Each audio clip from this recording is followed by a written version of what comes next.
Assalamualaikum warahmatullahi wabarakatuh. Perkenalkan, nama saya Lutfi Raihan Iqbal dari Fakultas Teknik Universitas Jenderal Ahmad Yani, Program Studi Teknik Elektro kelas C. Di video kali ini saya akan menjelaskan materi dari mata kuliah Fisika Dasar 2, yaitu kemagnetan. Penjelasannya sebagai berikut. Kemagnetan merupakan suatu kemampuan dari suatu benda untuk menarik benda lainnya. Contoh fenomena kemagnetan adalah jarum kompas yang selalu menunjuk ke arah utara atau ke arah selatan. Kenapa jarum kompas menunjuk ke arah utara dan ke selatan?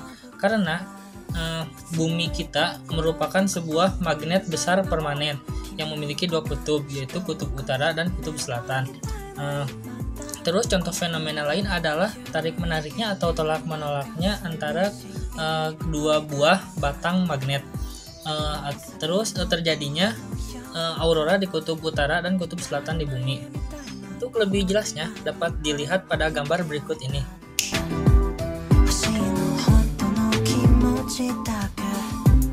Gaya antar kutub magnet permanen dapat dicontohkan oleh tertariknya paku atau potongan-potongan besi oleh magnet.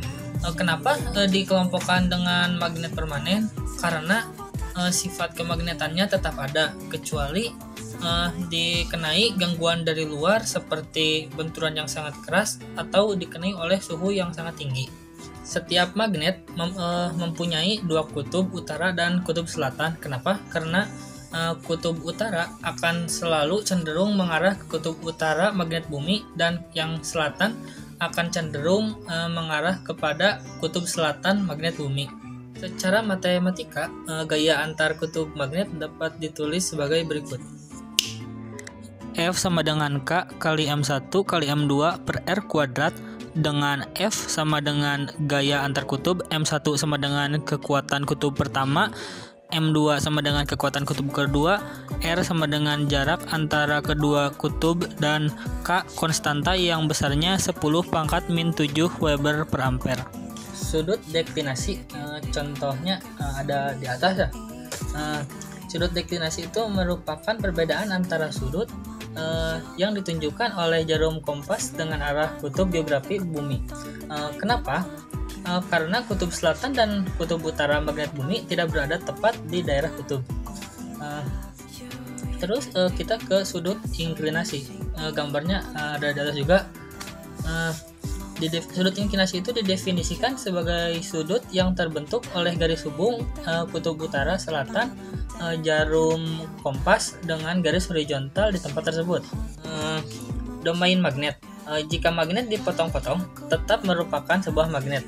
Kenapa? Karena magnet itu tersusun oleh domain-domain yang sangat kecil. Magnet tidak akan lagi menjadi magnet jika sudah terpotong-potongnya hancur sampai sangat kecil, lebih kecil daripada domain tersebut sampai ukuran mikroskopik. Garis gaya magnet. Garis gaya magnet dilukiskan keluar dari kutub utara dan masuk ke kutub selatan. Contohnya ada di atas. Kerapatan garis gaya persatuan luas di suatu titik menggambarkan kekuatan medan magnet di titik tersebut. Kerapatan garis gaya terbesar diamati dari kutub magnet. Ini berarti medan magnet paling kuat di daerah kutub. Makin jauh kutub, maka makin kecil kerapatan garis gayanya. Ini berarti makin jauh kutub, maka makin lemah medan magnetnya. Magnet tidak hanya memberikan gaya kepada magnet lain, tetapi magnet juga memberikan gaya terhadap listrik. Seperti kawat yang dialiri listrik ditempatkan pada sebuah medan magnet, maka kawat tersebut akan mendapatkan gaya dari magnet tersebut. Gaya tersebut dinamakan gaya Lorentz. Untuk rumusnya dapat dilihat seperti berikut. F sama dengan I kali L kali B. Dengan F gaya yang dialami kawat berarus listrik, I adalah besar arus listrik, dan L vektor panjang kawat yang dikenai medan magnet. Besar vektor L sama dengan bagian panjang kawat yang dikenai medan magnet saja, sedangkan arah sama dengan arah arus dalam kawat. Vektor medan magnet adalah T. Besarnya gaya Lorentz yang dialami oleh kawat berarus listrik dapat ditulis F sama dengan I kali L kali B sin theta, dengan theta adalah sudut antara vektor L dan vektor B. Sekarang kita ke definisi 1 Tesla. Jika arah arus dan arah medan magnet saling tegak lurus, theta sama dengan 90 derajat atau sin theta sama dengan 1, maka gaya Lorentz pada kawat memenuhi F sama dengan I kali L kali B. Jika kawat dialiri arus 1 ampere dan panjang kawat yang dikenai medan magnet adalah 1 meter, maka besarnya medan magnet sama dengan 1 Tesla. Jika gaya yang bekerja pada kawat adalah 1 Newton. Gaya Lorentz pada muatan yang bergerak. Muatan yang bergerak dalam medan magnet juga mengalami gaya Lorentz.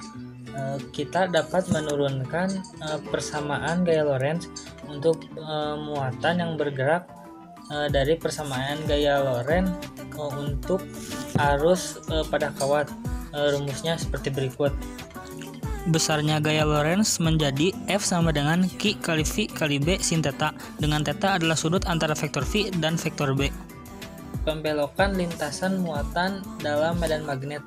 Benda yang bergerak melingkar selalu bekerja gaya ke arah pusat lingkaran, sedangkan arah gerak selalu menyinggung lintasan atau tegak lurus gaya. Dengan demikian, kita bisa memastikan bahwa lintasan muatan yang masuk dalam medan magnet dalam arah tegak lurus membentuk lingkaran. Karena lintasan berbentuk lingkaran, maka pada muatan ada gaya sentripetal. Rumusnya sebagai berikut. Fe sama dengan M kali V kuadrat per R, dengan V laju partikel, M massa vertikal, dan R jadi lintasan. Sumber gaya sentripetal adalah gaya Lorentz yang dihasilkan oleh medan magnet yang besarnya Fl sama dengan Q kali V kali B. Spektrometer massa. Spektrometer massa adalah alat yang dapat menentukan massa atom dengan teliti. Alat ini memanfaatkan prinsip gaya Lorentz. Atom yang akan diukur masanya mula-mula diionisasi sehingga bermuatan positif. Gaya yang dilakukan medan listrik adalah Q kali E. Gaya yang dilakukan medan magnet adalah Q kali V kali B. Besar medan listrik dan magnet diatur sedemikian rupa sehingga kedua gaya tersebut persis sama besar dan berlawanan arah. Dan keadaan demikian, partikel tidak mengalami pembelokan. Jadi agar lintasan partikel lurus, maka harus terpenuhi Q kali E sama dengan Q kali V kali B, atau V sama dengan E per B. Massa atom dapat dihitung dengan rumus M sama dengan Q kali B1 kali B2 per E kali R.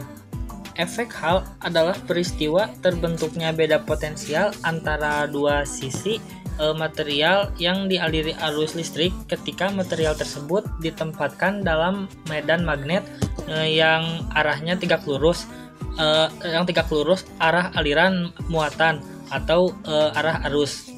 Bremsstrahlung. Teori elektrodinamika klasik menyebutkan bahwa partikel bermuatan listrik yang memiliki percepatan atau perlambatan memancarkan gelombang elektromagnetik. Frekuensi gelombang elektromagnetik yang dipancarkan dengan intensitas terbesar memenuhi hubungan H kali V sama dengan E kali V, di mana V adalah frekuensi gelombang elektromagnetik yang dipancarkan dengan intensitas terbesar, dan H adalah konstanta Planck yaitu 6,625 kali 10 pangkat min 34 Joule sekon. Yaitu muatan elektron, dan V adalah beda potensial yang mempercepat elektron. Aurora disebabkan oleh partikel bermuatan dari luar angkasa yang masuk ke bumi dengan sudut tertentu dan memiliki lintasan spiral dan memancarkan gelombang elektromagnetik.